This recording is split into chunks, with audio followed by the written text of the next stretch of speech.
Vamos a Nehemías capítulo 12.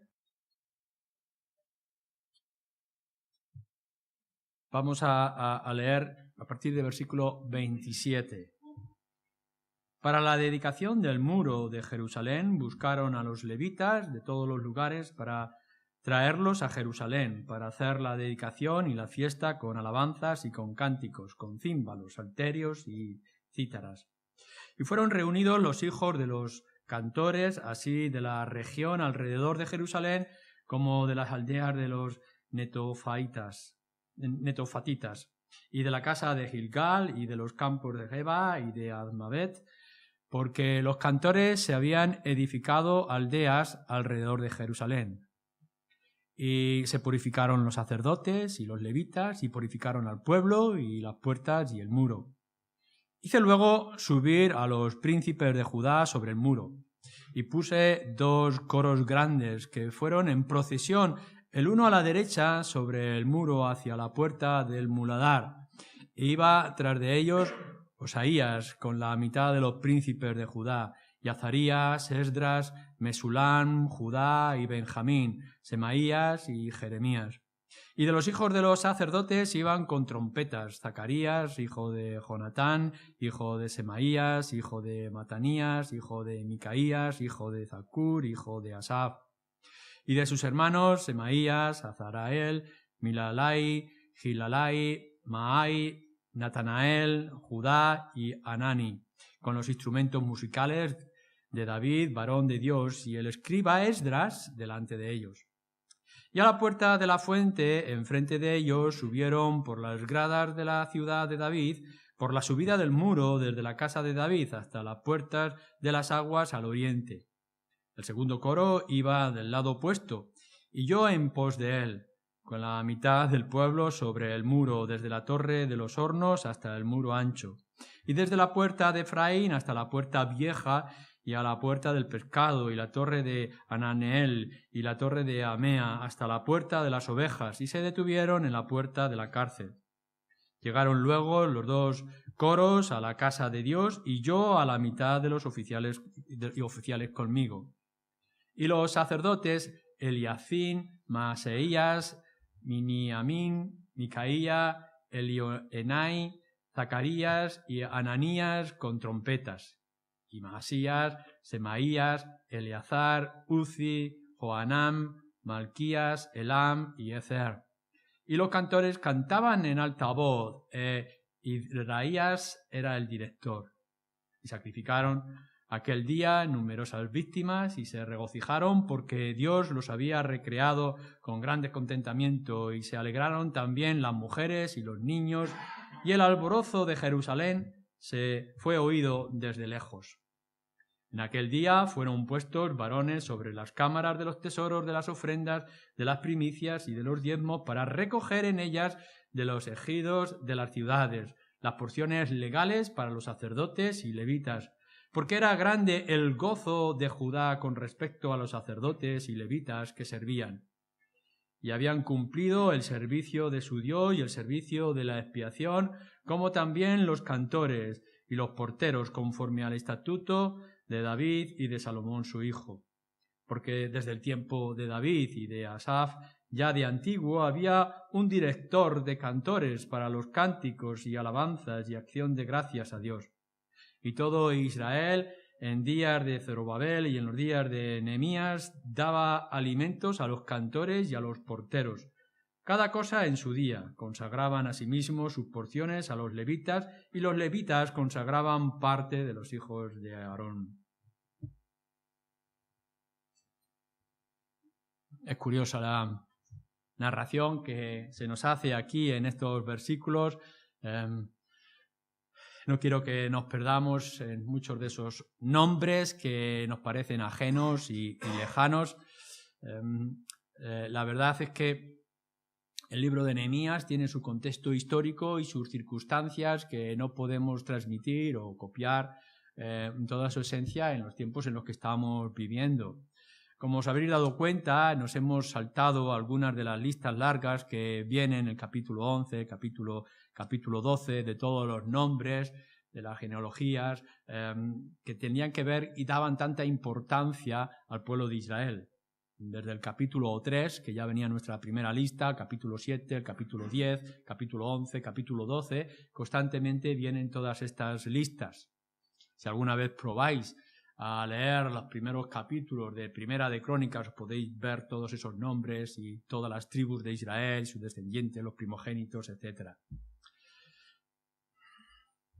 Lo que se nos va a narrar y que viene de tiempos pasados es que se ha hecho una lista. Nos dice anteriormente que 1/10 parte de toda la gente que estaba en Israel, en las aldeas, los pueblos alrededor de Jerusalén, 1/10 parte ha venido a Jerusalén, se ha sentado allí, porque no tenía sentido el tener el templo y tener la ciudad y que la ciudad estuviera vacía. Se han levantado los muros y ahora pues tiene que haber gente que sirva en todo el contexto.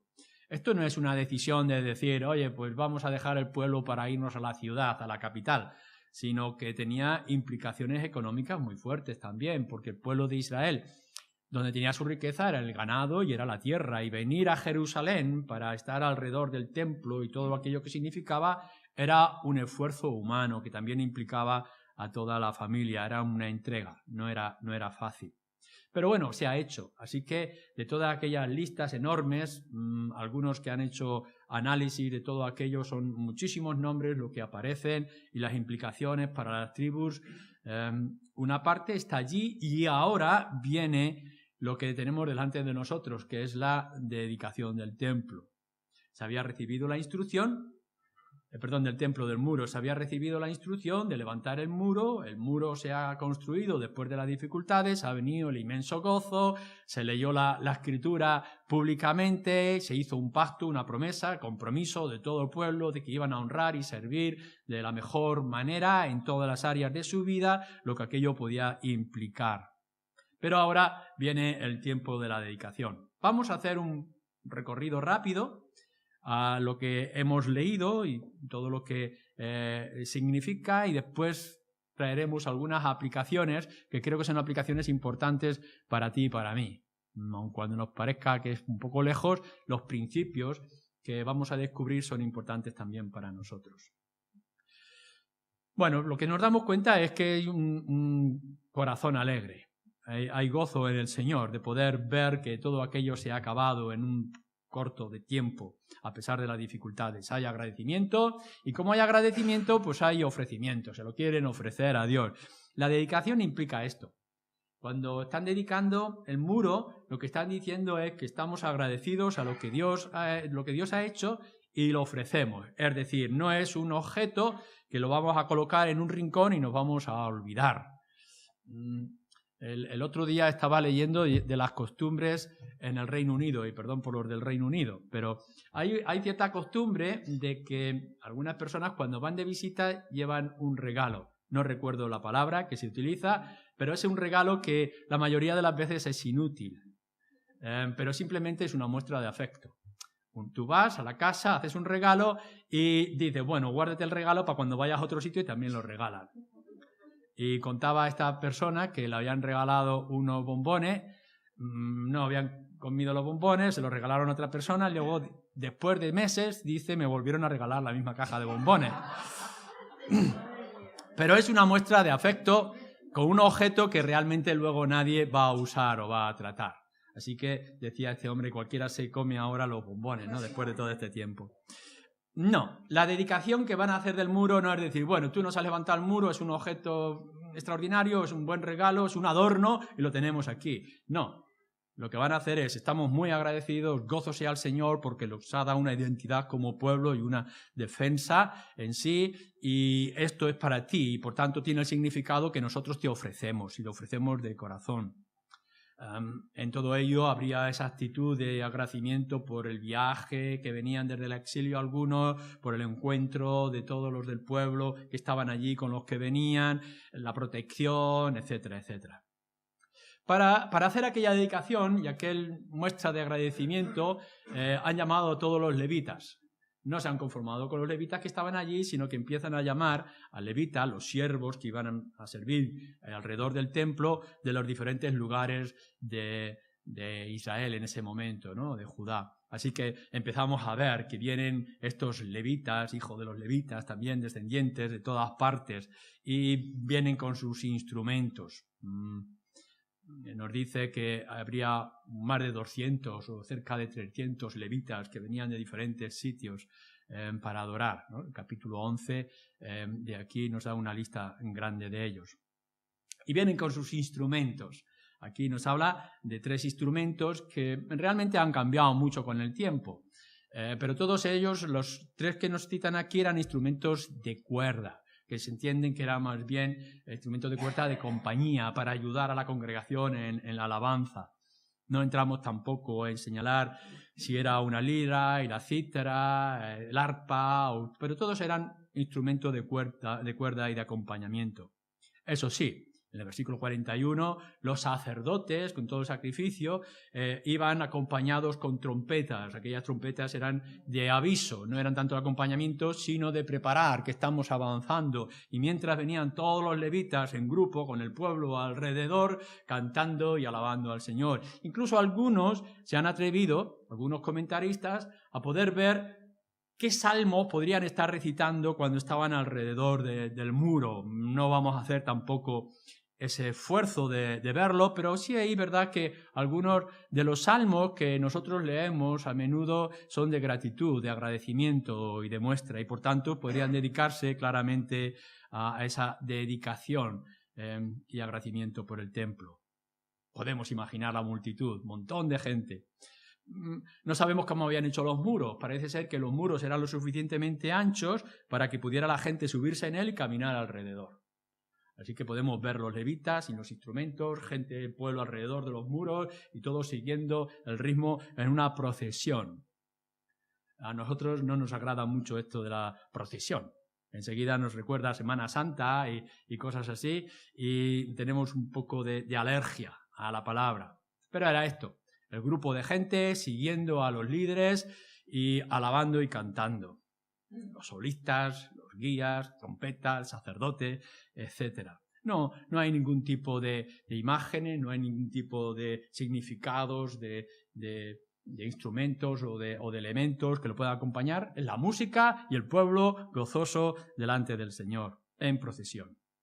Lo hacen en 2 grupos, así que podemos leer que Nehemías ha organizado que por una parte Oseas y por otra parte él vayan a dirigir los grupos. Así que si tenéis una figura en vuestra mente, podremos ver el templo y los muros de la ciudad que se alargan. Justo en esta parte de abajo hay 2 grupos. Uno va a ir por la derecha y el otro va a ir por la izquierda. Irán cantando y alabando y glorificando. Y van a ir avanzando de puerta en puerta. Quizá incluso en algunas de aquellas puertas se paraban y detenían para levantar alguna alabanza y alguna adoración.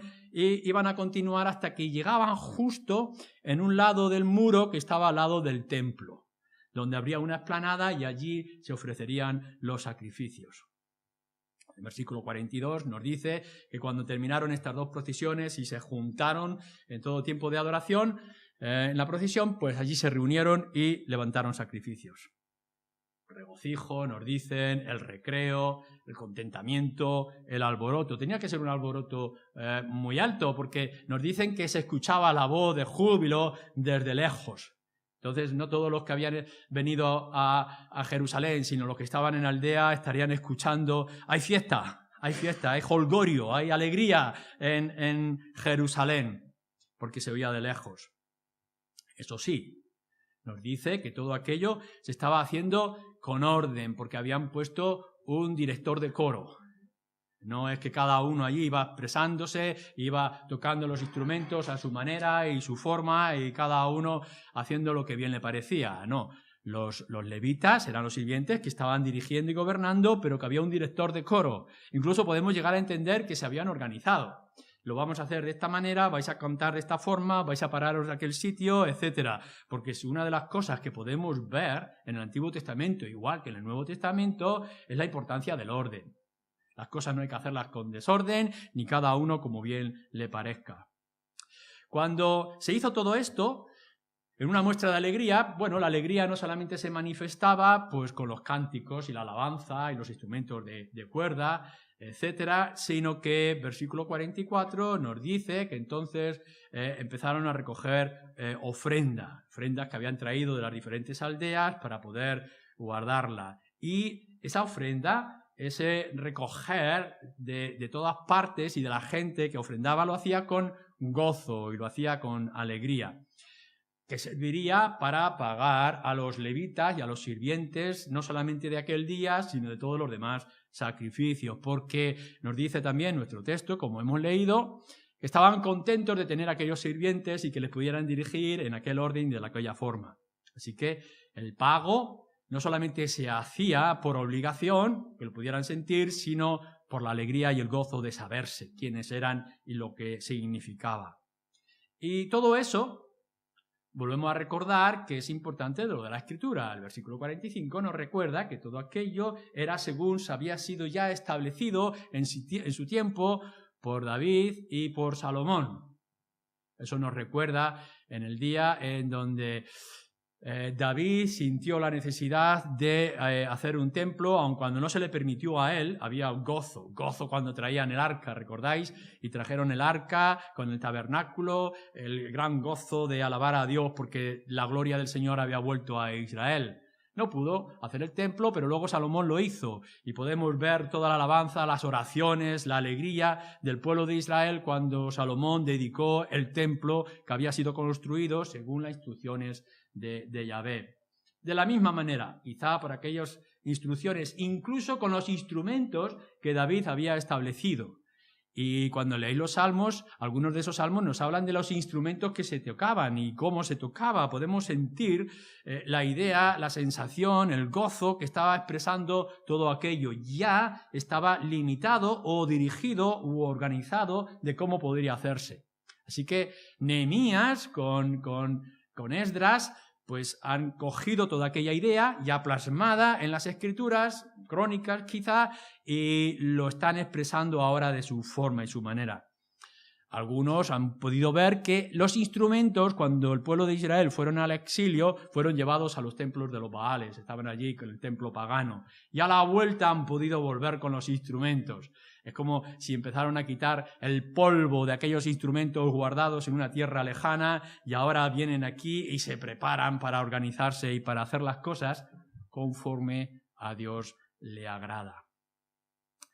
Seguramente no podemos captar toda la esencia de lo que implicaba para el pueblo de Israel aquel momento, alrededor del muro, cantando y alabando, porque está muy lejos de nosotros. Pero sí creo que podemos tomar algunas lecciones o implicaciones para nuestro tiempo aquí que son realmente útiles. Veréis, yo creo que una de las cosas que tenemos que recordar es que la vida cristiana debe ser expresiva. No es únicamente que nosotros lo sintamos en el corazón, que tengamos ese gozo de sabernos salvos, y que somos parte de un pueblo, de la familia de Dios, o que somos hijos de Dios. Debemos de ir más allá. Cada uno tiene su personalidad, tiene su carácter como individuo, y cada iglesia pues también plasma esa personalidad que tiene, quizá por las tradiciones, quizá por los principios que haya aprendido, etc. Pero sí hay algo que tenemos que tener claro, es que no es únicamente que lo sientas, sino que también lo expreses. Y si algo nos tiene que caracterizar como pueblo, es el gozo y la alegría. Saber quiénes somos. Cómo el Señor ha obrado en nuestras vidas. De que sintamos y expresemos públicamente y en todas partes que el Señor nos ha salvado. Por eso es tan importante y repetimos tantas veces algunos de esos versículos que cita o que trae Pablo. Regocijaos en el Señor siempre. Y cuando tengáis que expresaros, hacerlo con himnos y cantos, con alegría. Que apartemos todo aquello que sí es verdad que nos preocupa en ciertos momentos, pero que el mundo sepa qué implica el haber sido salvos y haber sido traídos al pueblo de Dios. Y eso que lo hagamos con nuestras voces. nos parecería un poco extraño que alguno de nosotros, con una cara triste y ojos cabizbajos y con una tristeza externa, tengamos que decir, pues sí, estamos muy contentos de estar con el Señor. Porque entonces no es creíble. No, lo que el pueblo de Israel está diciendo, mira, nuestros enemigos han querido impedir el muro, pero lo hemos conseguido. Hemos tenido dificultades incluso de nosotros mismos, porque éramos pecadores. Hemos tenido que despojarnos de muchas cosas y pasar por muchas aflicciones. Pero ahora, aquí está el muro, y tan ancho y tan grande que podemos caminar sobre él y dirigirnos al templo. ¡Qué alegría! Esto es lo que tiene que estar en nosotros. Siente que el Señor ha obrado en ti, que te ha transformado. Que aun cuando nuestra iglesia tiene sus limitaciones, sus dificultades, que tampoco somos muchos en una población tan oscura y tan dura de corazón, el Señor nos ha traído a su presencia. Exprésalo, muestra tu alegría en las diferentes formas que nos dice la Escritura que deberíamos de hacerlo.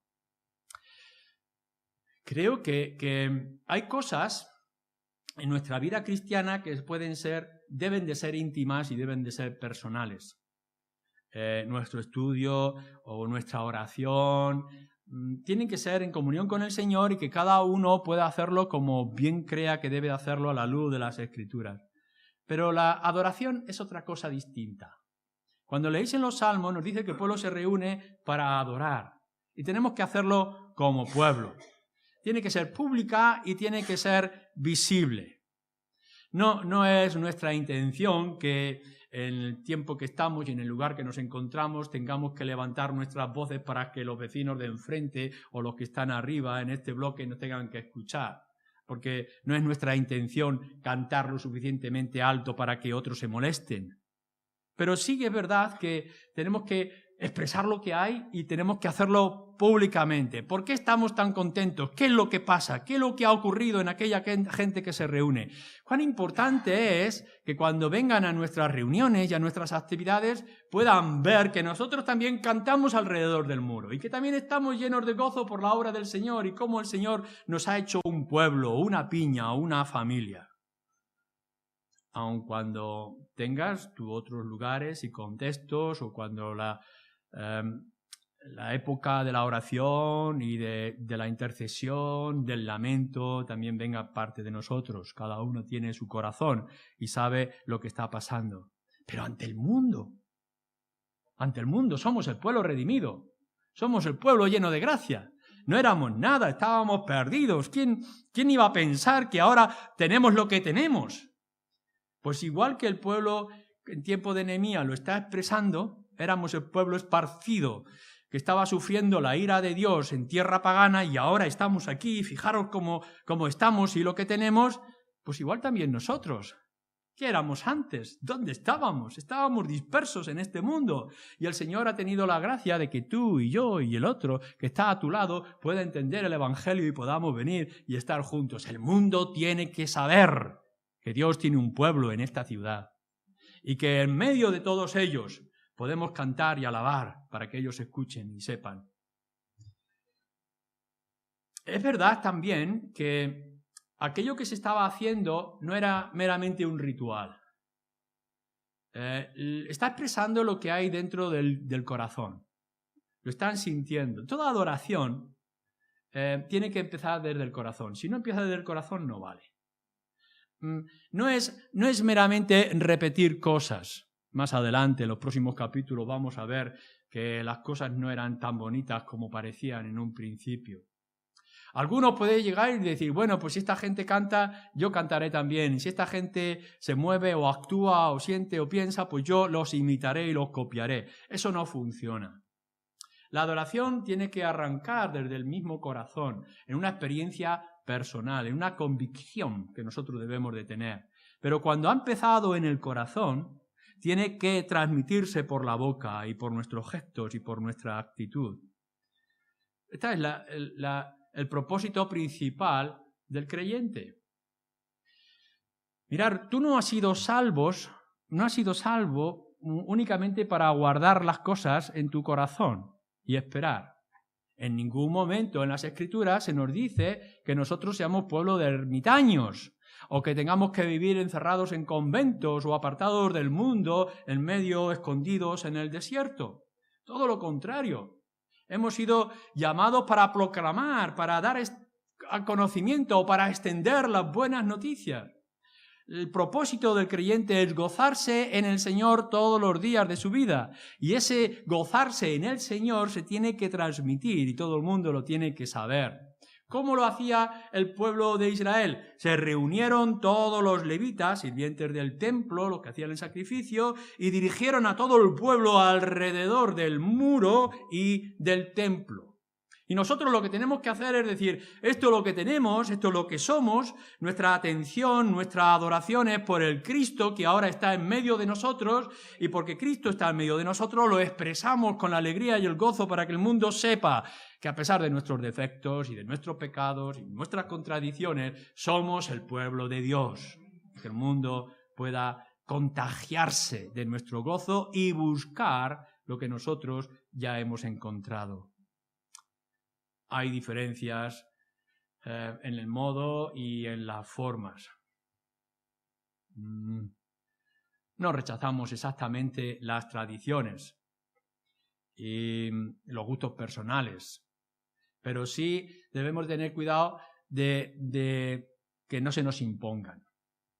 Uno de los grandes problemas que ha tenido la Iglesia es el imponernos tradiciones y costumbres a la hora de orar, instrumentos que usamos, etc. Lo que nosotros dependemos es de las Escrituras. Así que cuando nosotros queremos saber qué es la adoración y cómo expresamos la adoración, pues vamos a la palabra de Dios. Y nos centramos en aquellos pasajes que nos hablan, por ejemplo, de los cánticos y cómo lo expresan los salmos. Algunos de los salmos son totalmente cristocéntricos.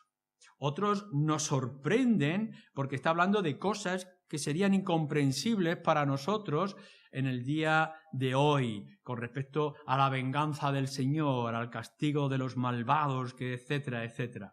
Pero siempre nosotros tenemos que ir a los principios. El Nuevo Testamento tiene también principios para nosotros. ¿Cuál es el énfasis de nuestra adoración? Dejar que las Escrituras lo marquen. Ir a la palabra de Dios. Volvamos otra vez, como hacen ellos, a sacar los instrumentos que tenía David y Salomón preparados y busquemos los principios que fueron establecidos en el pasado, lo que la ley también nos marcaba, y traigámoslo a nuestra actualidad. ¿Qué es lo que está diciendo las Escrituras acerca de los instrumentos? Pues adaptémoslos a nuestros instrumentos. ¿Cómo era nuestro estilo de himnos o canciones o cánticos espirituales? Pues adaptemos todos esos principios bíblicos al contexto del que nos encontramos hoy, siempre en fidelidad a la palabra de Dios. No dejemos que nos impongan ni el desorden ni tampoco tradiciones, pero busquemos todo aquello que goza o glorifica al Señor. Como hemos dicho, en el versículo 42 y en el versículo 46 se nos habla de director del coro, de la música, y los hijos del directores del coro, de los que tocaban instrumento. Cuando estamos hablando de director, estamos hablando de dirección, y estamos hablando de gobierno, de aquellos que nos tengan que dirigir. Cada uno de nosotros, por supuesto, tiene una manera de ser. Imaginar que Nehemías hubiera dicho al pueblo reunido allí en Jerusalén: bueno, ahora id y cantar y expresar vuestro gozo en el Señor. Y cada uno iría por sus diferentes direcciones, encima del muro, debajo del muro, en todas las calles y las casas, cada uno tocando sus instrumentos a su manera y su forma. Todo crearía un revuelo y un desorden.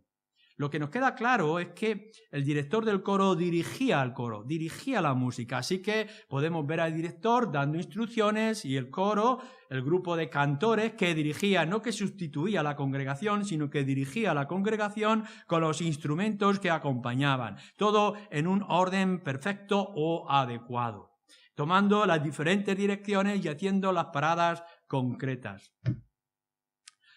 Pablo nos dice, si entra alguno en vuestra iglesia, en vuestra congregación, y ve que cada uno hace lo que bien parece, hablando en lenguas que nadie entiende, no van a decir esto es un desorden y van a maldecir a Dios en vez de alabarlo.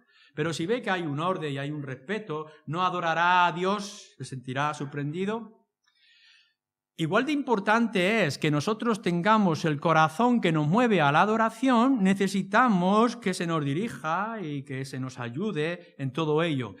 ¿Para qué? Para que todos cantemos al unífono, ¿no? Todos juntos, con un mismo sonido, con una misma dirección. Que podamos entendernos los unos a los otros y podamos comprender que estamos cantando. No que cada uno cante su salmo preferido o su canción preferida, sino que todos cantemos ese salmo en ese momento concreto, en ese lugar concreto. Cuando vemos todo esto, lo que está implicando, y esto es importante en la adoración, es que la persona se estaba entregando por entero, por completo. La adoración no implica una parte, es decir, pongo toda mi voz, pero el corazón está lejos.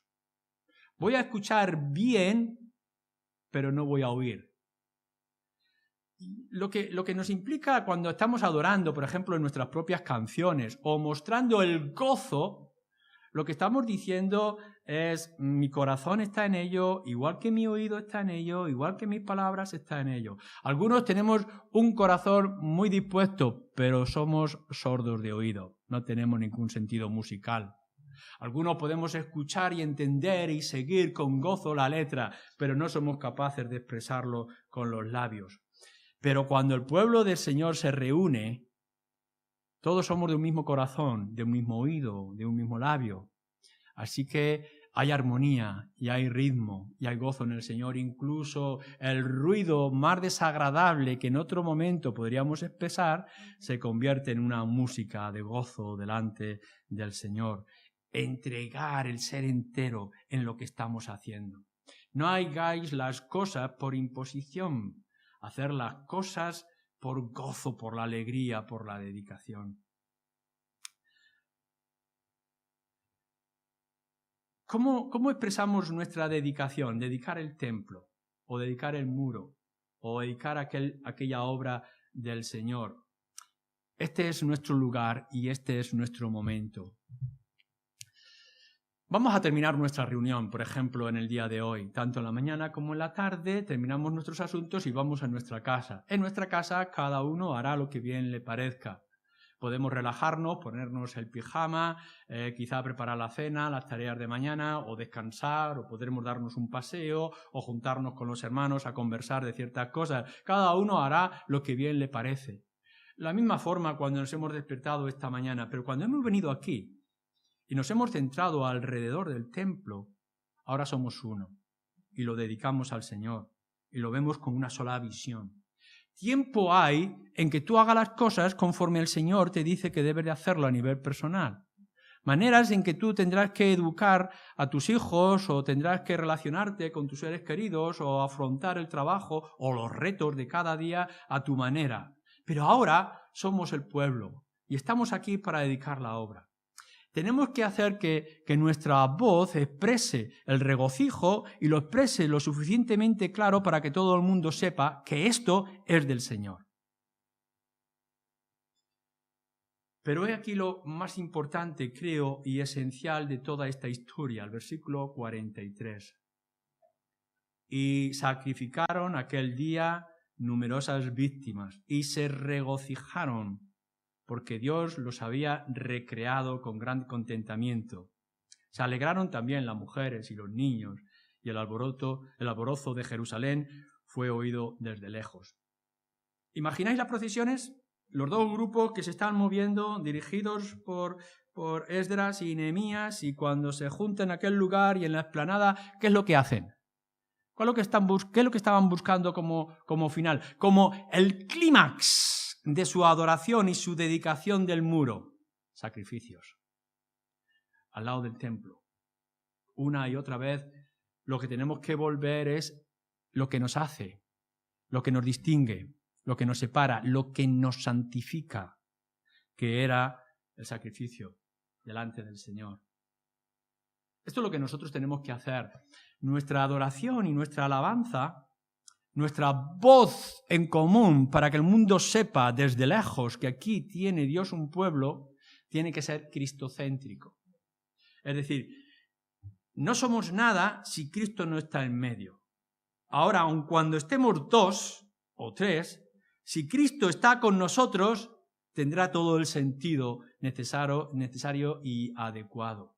Tenemos que buscar que Cristo sea el todo en nuestra alabanza, en nuestro código de vida, en nuestro énfasis doctrinal, en todo lo que tenga que ser en nuestras áreas de vida. Cristo tiene que ser el centro. Igual que era el sacrificio que apuntaba al único y final sacrificio del ungido, del siervo que había de venir en el tiempo de Nehemías, ahora nosotros ya tenemos el sacrificio que es Cristo murió en la cruz por nuestros pecados. Por tanto, toda nuestra adoración tiene que venir a Cristo. Si en nuestra adoración hay otro personaje que no sea Dios o la Trinidad o no sea Cristo mismo, nuestra adoración no es adecuada. Tenemos que hacer que nuestra lectura de las Escrituras, nuestro envolvernos en toda la palabra de Dios, sea buscar a Cristo y llenarnos de Cristo. Que el alimento básico que nosotros estamos sacando en un tiempo como este, reunidos como iglesia, sea Cristo mismo. No es que nos hemos reunido para saber qué comportamiento ético tenemos que llevar. Está bien que lo tengamos. No es cómo el marido se tiene que comportar con la mujer o la mujer con el marido. Cómo tenemos que llevar nuestros negocios o cualquier otro punto, por muy importante que pueda ser. No, nos hemos reunido aquí para terminar en Cristo. Y por tanto tenemos que tener la certeza de que nuestra adoración, nuestra lectura, nuestra comunión, nuestra relación los unos con los otros nos ha llenado de Cristo para poder salir hacia afuera. Claro está, para que todo esto fuera necesario y se hiciera bien, fijaros que nuestro pasaje ha empezado hablando de la santificación, de la purificación. Así que vinieron los levitas y se purificaron a sí mismos. Y después purificaron al pueblo. Porque no podemos venir de cualquier manera. Tenéis que saber quiénes somos, de dónde venimos, hacia dónde vamos. Es muy importante que el domingo de adoración con el pueblo de Dios, levantando nuestras voces por los atributos maravillosos de Dios y por las obras extraordinarias que Él hace, centrándonos en la persona y en la obra del Señor Jesucristo, empiecen el sábado. Empiecen con nuestra limpieza, con nuestra actitud, con nuestra búsqueda, con nuestra dedicación. No podemos venir a ofrecer al Señor de cualquier forma. Los levitas tienen que purificarse y después tienen que purificar el pueblo. Y vosotros tenéis que buscar la misma fórmula. Tenéis que tener el mismo interés y el mismo celo. Así que empezar, concentrarse, reunirse y terminar con el Señor Jesucristo en medio de nosotros. Fue algo extraordinario. De alguna manera yo quisiera sentir todo lo que ellos estaban experimentando, caminar por aquel muro que hacía poco tiempo que lo habían levantado. En aquella explanada es donde se leyó las Escrituras. Yo estaría trabajando en aquella parte del muro. Mi familia estaba concentrada en aquel otro lugar. Recuerdo en aquel momento cuando Tobías y los demás querían frenar la obra del Señor. Y todos en aquel tiempo recordando su experiencia y recordando el lugar y todo el contenido. Y todos buscando aquella meta común de juntarse como pueblo, hablando de las grandes maravillas que Dios había hecho en su vida. Y fijaros lo que dice, incluso cuando estaban dando sus ofrendas, la acción con el gozo de saber que tenían hombres que les servían. Demos gracias al Señor por todo lo que Él ha provisto y sigue proveyendo, para que nosotros seamos pueblo, para que nos gocemos el Señor, para que tengamos esencia de iglesia, de pueblo, de familia, de cuerpo, para que cada uno de nosotros sepa cuál es su lugar, qué miembro, qué parte del cuerpo Él es, y que pueda implicarse en todos los aspectos, y que juntos Formemos esta orquesta íntima y perfecta que pueda expresar de una manera armoniosa, dirigido por todos aquellos que sean necesarios, cuán grande es el Señor y cuán grandes cosas Él ha hecho. De tal forma que nuestra voz, no porque sea mejor que la de los ángeles, nunca lo podremos ser mejor que los ángeles, pero sí tenga más corazón, más sentido, porque sabemos dónde estuvimos y sabemos dónde estamos. Y todo eso es gracias al Señor. A Él sea la gloria y que el mundo lo sepa. Amén.